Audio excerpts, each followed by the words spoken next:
Hello everyone, Pawan this side. आज हम पढ़ेंगे क्लास 12th का चैप्टर फर्स्ट इलेक्ट्रोस्टैटिक्स। ओके, तो सबसे पहले हम इसका इंट्रोडक्शन पढ़ेंगे। इलेक्ट्रोस्टैटिक्स क्या होता है? अगर हमने कभी पढ़ा हो तो इलेक्ट्रो मीन्स होता है हमारा चार्ज। इलेक्ट्रो का मीन्स यहाँ पे चार्ज से रिलेटेड है, और स्टैटिक में मीन्स यहाँ पे होता है रेस्ट। ओके, तो अगर इलेक्ट्रोस्टैटिक्स की बात करूँ, इलेक्ट्रो मीन्स यहाँ पे चार्ज और static means rest. Rest means रुका हुआ, और चार्ज जो हम अभी डिटेल में पढ़ने वाले हैं। ठीक है, चार्ज को पहले हम पढ़ते हैं इसकी डेफिनेशन, उसके बाद में इसका बेसिक कंसेप्ट समझाऊंगा कि चार्ज होता क्या है। ओके, तो चार्ज के बारे में हम स्टडी करते हैं। चार्ज क्या होता है? Charge is the property associated with matter due to which it produce and experience electrical and magnetic effect. एक तरह से क्या होती है कि एक तरह से मैटर की प्रॉपर्टी होती है एक तरह से, ठीक है ना। तो जो क्या एक्सपीरियंस करता है, इलेक्ट्रिक एंड मैग्नेटिक इफेक्ट को फील करता है। इलेक्ट्रिक मीन्स समझते हो ना, घरों में इलेक्ट्रिसिटी का नाम तो सुना ही होगा। इसी तरह से इलेक्ट्रिक इफेक्ट क्या करता है, शो करता है, और साथ में मैग्नेटिक इफेक्ट भी शो करता है। ये कैसे करता है वो आगे आगे बढ़ेंगे तो इन चीज़ों को हम डिटेल में समझते हैं। ठीक है, यहाँ पे टू टाइप ऑफ चार्ज है, पॉजिटिव चार्ज और नेगेटिव चार्ज।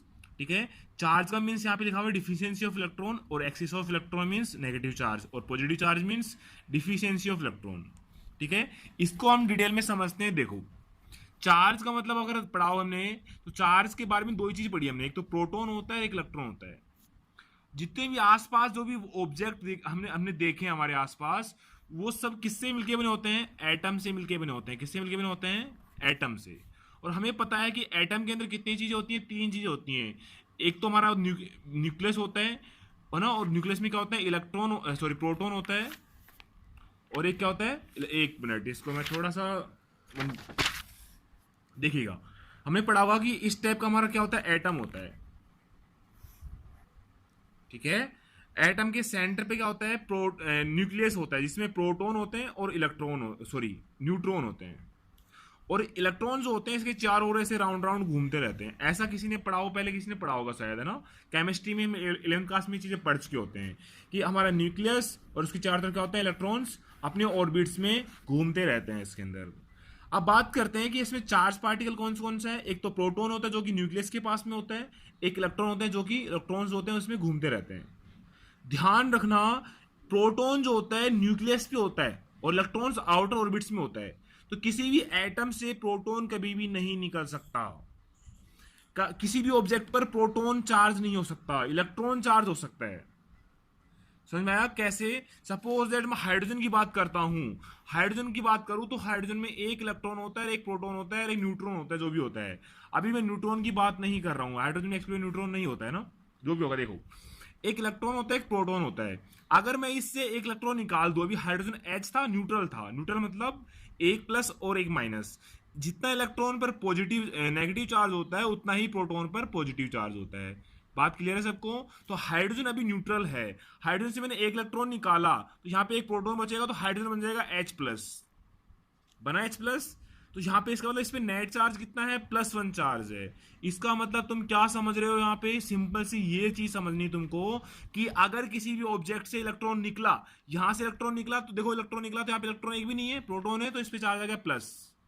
ठीक है, जैसे हीलियम है, हीलियम में दो, हीलियम का एटॉमिक नंबर कितना होता है? देखो, हीलियम का एटॉमिक नंबर होता है 2। किसी भी ऑब्जेक्ट का जितना एटॉमिक नंबर होगा उसमें उतने ही इलेक्ट्रॉन होते हैं, उतने ही प्रोटॉन होते हैं। जैसे सपोज दैट ऑक्सीजन है, ऑक्सीजन का नाम सुना है किसी ने? ऑक्सीजन ऑक्सीजन का एटॉमिक नंबर 6 होता है, तो इसमें 6 इलेक्ट्रॉन होते हैं, और 6 क्या होते हैं? प्रोटॉन होते हैं। सॉरी, 8 होते हैं ना, 8 होते हैं। ऑक्सीजन का एटॉमिक नंबर 8 होता है, तो 8 इसमें इलेक्ट्रॉन, 8 इसमें प्रोटॉन होते हैं। अगर मैं बात करूं ऑक्सीजन -2 मतलब ये होता है कि इसको इलेक्ट्रॉन मिल चुके हैं। और अगर मैं बात करूं लिथियम +1, इसका मतलब इससे एक इलेक्ट्रॉन निकल चुका है। अगर किसी भी ऑब्जेक्ट पर माइनस आता है, इसका मतलब उस पर इलेक्ट्रॉन मिल गया है उसको। -2 का मतलब उसको -2 इलेक्ट्रॉन मिल चुके हैं। -3 मतलब उसको 3 इलेक्ट्रॉन एक्स्ट्रा मिल चुके हैं उसके न्यूट्रल स्टेट से।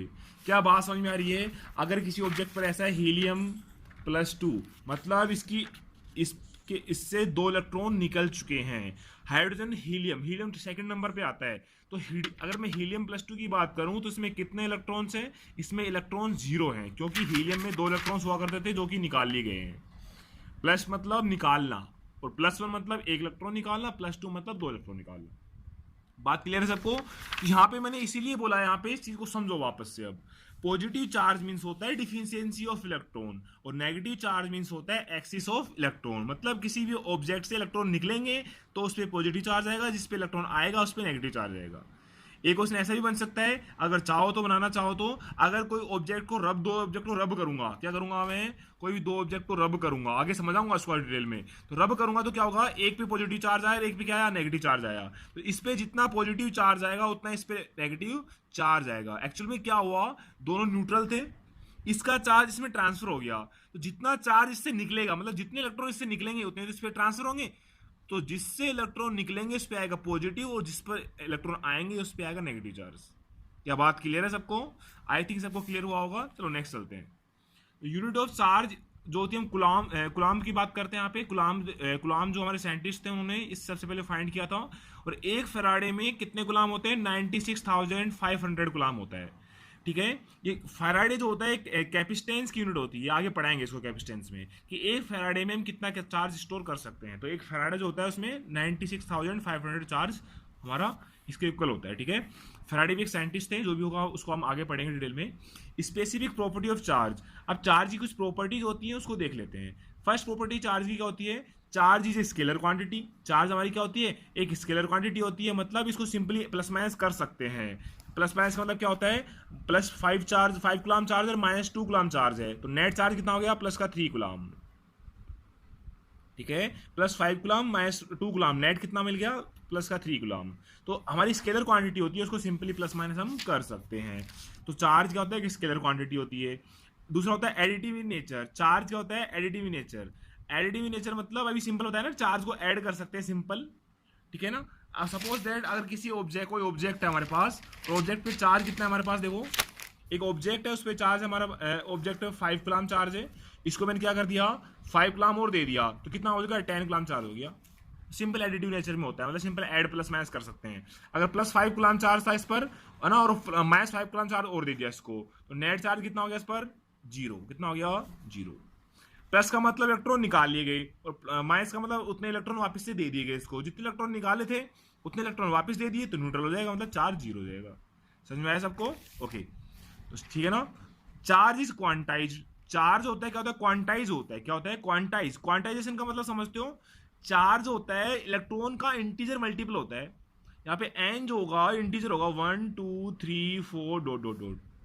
तो यहाँ पे जो चार्ज होता है ना, चार्ज एक तरह से क्वांटाइज रहता है, मतलब इलेक्ट्रॉन का मल्टीपल रहता है। कैसे बात कर रहा हूं मैं, क्योंकि इलेक्ट्रॉन जो चार्ज जो होता है उसकी सबसे छोटी यूनिट होती है इलेक्ट्रॉन। तो किसी भी ऑब्जेक्ट पर अगर चार्ज होगा तो वो हमेशा इलेक्ट्रॉन का मल्टीपल होता है। किसका मल्टीपल होता है, इलेक्ट्रॉन का मल्टीपल। देखो ऑब्जेक्ट है, इससे इलेक्ट्रॉन निकाल सकता हूं मैं, 2 इलेक्ट्रॉन निकाल सकता हूं, 3 इलेक्ट्रॉन निकाल सकता हूं, 4 इलेक्ट्रॉन निकाल सकता हूं। ऐसे नहीं होगा कि मैं आधा इलेक्ट्रॉन निकाल लूं, ऐसा पॉसिबल नहीं है। तो किसी ऑब्जेक्ट पे जो चार्ज आएगा हमेशा इलेक्ट्रॉन का मल्टीपल होगा। भाई एन इंटीजर है, भाई 1 इलेक्ट्रॉन निकाला, 2 इलेक्ट्रॉन निकाला, 3 इलेक्ट्रॉन निकाला, जो भी निकाला हमने।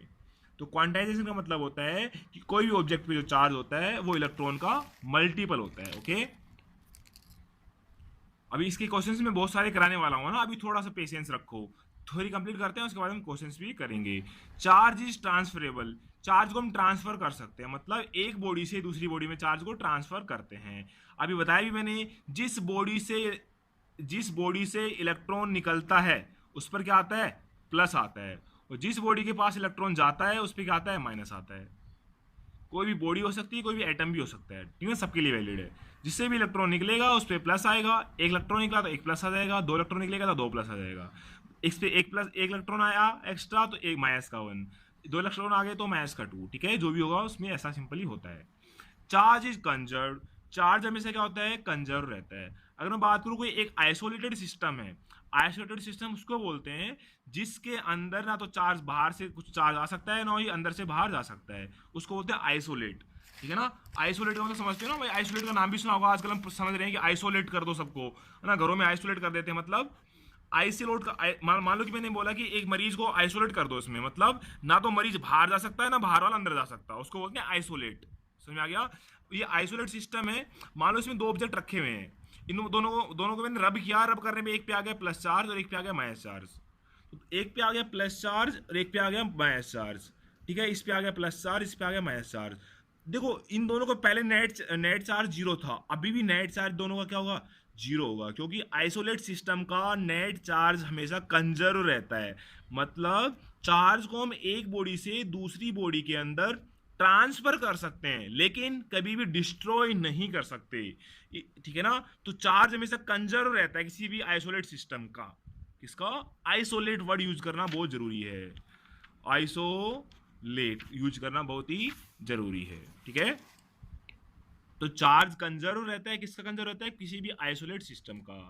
क्लियर है। तो हमारा जो यूनिवर्स है, यूनिवर्स क्या है, एक आइसोलेट सिस्टम है, तो जो भी चार्ज यूनिवर्स का है वो हमेशा कांस्टेंट रहता है, ठीक है।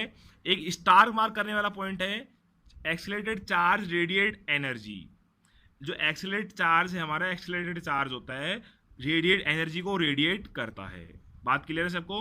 नेक्स्ट चलते हैं, देखो नेक्स्ट चलते हैं फ्रिक्शन ना, ये खत्म हो चुका, हमारी प्रॉपर्टी ऑफ चार्ज हमारी फिनिश हो चुकी है। अब हम नेक्स्ट चलते हैं method of charging. Method of charging मतलब किसी ऑब्जेक्ट पर चार्ज कैसे क्रिएट किया जाए। बात समझ में आ रही है। मेथड ऑफ चार्जिंग का मतलब होता है किसी भी ऑब्जेक्ट पर चार्ज कैसे क्रिएट किया जाए। तो मेथड ऑफ चार्जिंग का सबसे पहले आता है फ्रिक्शन।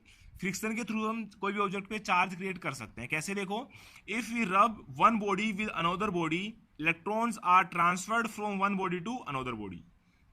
क्या बोल रहा है, हम जब किसी भी बॉडी, दो बॉडी को रब करते हैं तो इलेक्ट्रॉन्स एक बॉडी से दूसरी बॉडी में ट्रांसफर, सॉरी, इलेक्ट्रॉन्स होते हैं एक बॉडी से दूसरी बॉडी में ट्रांसफर हो जाते हैं।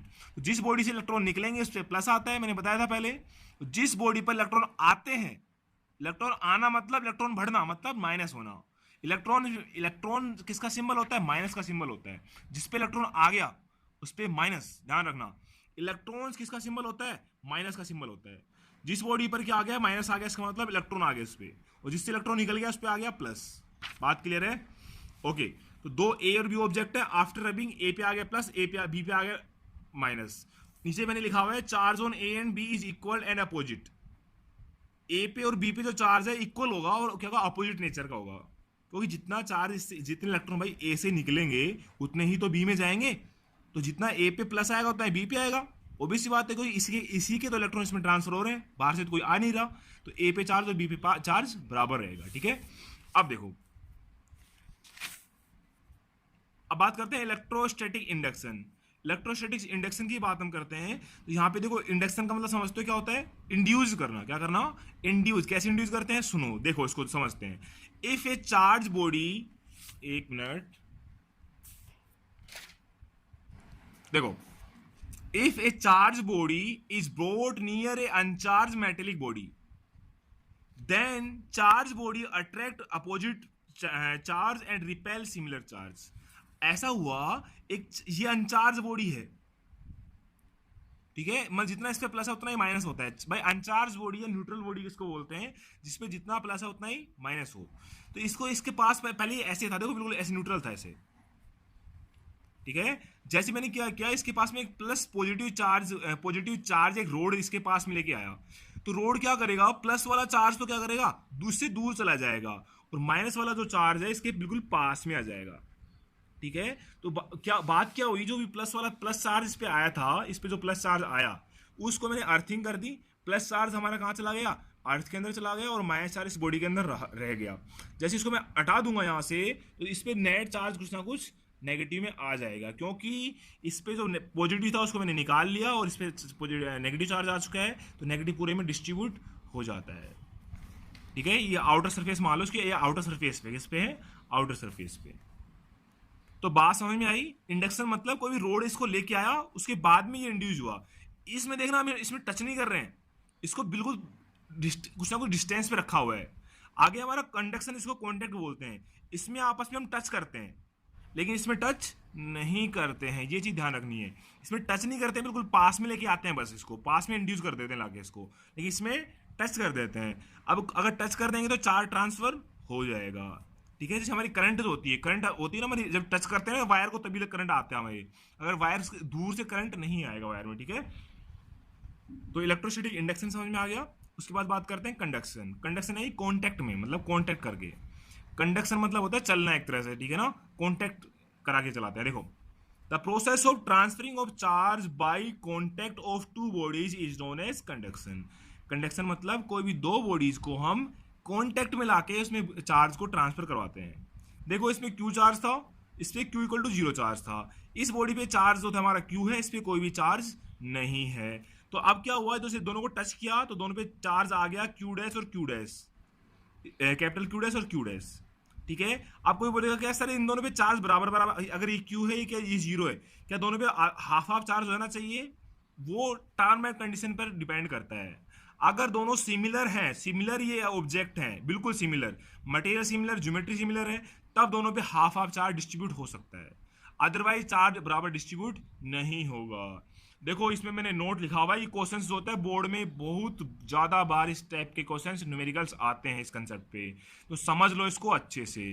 ये both sphere are identical, identical समझते हो ना, सब कुछ एक जैसा है, उसका नाक मुंह आंख सब कुछ एक जैसी है ना, आइडेंटिकल है, कुछ भी चेंज नहीं है। If both sphere are identical then after touch, after touching कर लो यहाँ पे, after touching each other they get same charge. उन दोनों पे क्या आता है, दे दोनों पे सेम चार्ज आता है। अगर दो आइडेंटिकल स्पेयर्स को हम टच करते हैं, बॉडीज को टच करते हैं, तो दोनों पे equal and opposite, equal charge आता है। इस पे क्यू चार्ज था, इस पे Q equal to zero charge, दोनों क्या आइडेंटिकल बोल्स हैं। इनको टच किया, टच करने पे दोनों पर क्यू बाई टू चार्ज आ गया।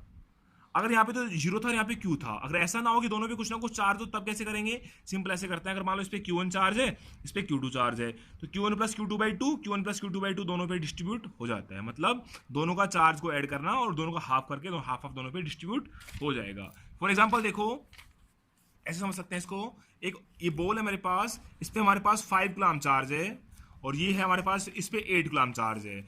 आफ्टर टचिंग दोनों को टच किया, टच करके इनको वापस से अलग रख दिया।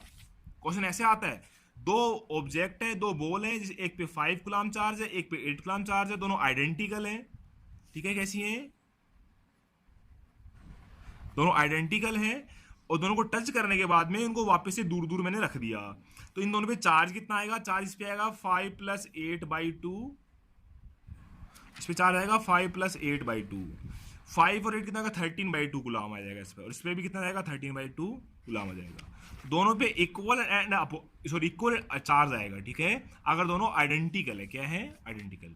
अगर आइडेंटिकल ना हो तो ऐसे कभी भी नहीं करेंगे, ध्यान रखना, उसका बहुत बड़ा प्रोसेस होता है, वो बाद में बताएंगे डिटेल में उसको। ठीक है, देखो चार्ज जो होता है ना, पता कब तक ट्रांसफर होता है एक बॉडी से दूसरी बॉडी में? जब तक इनके दोनों का पोटेंशियल सेम ना हो जाए, क्योंकि चार्ज की एक टेंडेंसी होती है, जो चार्ज हमारा होता है, लिख लेना इसको कॉपी में, चार्ज जो हमारा होता है high potential to low potential flow करता है। ठीक है ना, high potential to low potential flow करता है। जैसे देखा होगा पानी, देखा होगा पानी के बारे में पढ़ा होगा, हमारा जो पानी होता है, वाटर जो होता है, वाटर भी क्या होता है? हाई पोटेंशियल एनर्जी से लो पोटेंशियल एनर्जी की ओर फ्लो होता है। कभी ऐसा देखा है कि पानी ऊपर चढ़ रहा हो? नहीं देखा होगा, क्योंकि पानी ऊपर नहीं चढ़ सकता, पानी हमेशा ऊपर से नीचे आता है, क्योंकि जितना ऊपर होगा सरफेस से उतनी इसकी पोटेंशियल एनर्जी हाई होती है। तो पानी जैसे हाई से लो बहता है, सेम वैसे ही कंसेप्ट यहाँ चार्ज में। तो चार्ज कैसे फ्लो होगा? हाई पोटेंशियल से लो पोटेंशियल की तरफ। बात क्लियर है? चार्ज हमेशा हाई पोटेंशियल से लो पोटेंशियल तक फ्लो होता है। अगर ये चार्ज इन दोनों में कब तक ट्रांसफर होता रहता है? जब तक दोनों का पोटेंशियल सेम ना हो जाए, तब तक ये दोनों का चार्ज होता है, ट्रांसफर होता रहता है। ऐसे करते हैं, इसको थोड़ा आइडिया दे रहा हूँ, इसका पोटेंशियल V1 है, इसका पोटेंशियल V2 है। अगर फाइनल पोटेंशियल जो होगा इन दोनों का V1 बराबर V1 डैश बराबर V2 डैश होता है इस टाइप से। तो आगे बताऊंगा कैसे करते हैं इसको, इतना ध्यान में समझ में आना चाहिए कि फाइनल पोटेंशियल दोनों का इक्वल होगा जब तक इनमें चार्ज ट्रांसफर होता रहता है। ठीक है ना, क्योंकि अगर दोनों का पोटेंशियल सेम हो गया तो चार्ज हमारा फ्लो ही नहीं करेगा। जैसे देखो पानी जो होता है, पानी का लेवल अगर सेम है, यहाँ पे पानी का लेवल सेम और यहाँ पे पानी का लेवल सेम, तो पानी यहाँ से यहाँ पे ट्रांसफर नहीं करेगा। पानी कब ट्रांसफर होगा? जब एक साइड में उसकी एनर्जी थोड़ी हाई होगी, मतलब थोड़ा ऊंचा होगा। सेम इस कंसेप्ट इसमें है। अगर यहाँ पे क्या होगा, पोटेंशियल क्या है यहाँ पे सेम है, तो यहाँ पे चार्ज ट्रांसफर नहीं होगा। अगर पोटेंशियल डिफरेंस होगा, मतलब कोई एक का हाई एक का लो, तब इसमें हमारा ट्रांसफर होना स्टार्ट होता है। ठीक है, तो ये आज हमारा सिर्फ चार्ज का इंट्रोडक्शन था। इसका एक जो पार्ट है चार्ज वाला, मैंने पूरा तुमको समझा चुका हूँ। इसके न्यूमेरिकल्स, इस पे बेस्ड न्यूमेरिकल्स बहुत सारे मेरे पास हैं। नेक्स्ट वीडियो में इसको मैं डिटेल में इसको अच्छे से कराऊंगा। ठीक है, तो तब तक के लिए आप चाहो तो हमारे चैनल को सब्सक्राइब कर सकते हैं और बेल आइकन को दबा सकते हैं ताकि नया जो वीडियो मैं अपलोड करूंगा तो आपको नोटिफिकेशन आ जाए। ठीक है, अगर नोट्स अगर आपको वापस से स्क्रीनशॉट लेनी है तो आप ले सकते हैं, मैं आपको एक बार सेव कर देता हूँ। आप स्क्रीनशॉट ले सकते हैं इसकी, आई थिंक क्लियर दिख रहा होगा, विजिबल होगा, तो स्क्रीनशॉट ले सकते हैं इसी नोट्स की। और दूसरा जो नोट्स है फर्स्ट वाला जो है इसकी भी स्क्रीनशॉट ले सकते हैं नोट्स अगर बनाना चाहें तो आप। ठीक है, तो नेक्स्ट वीडियो जल्दी आपके सामने हम लेके आएंगे, तब तक के लिए धन्यवाद।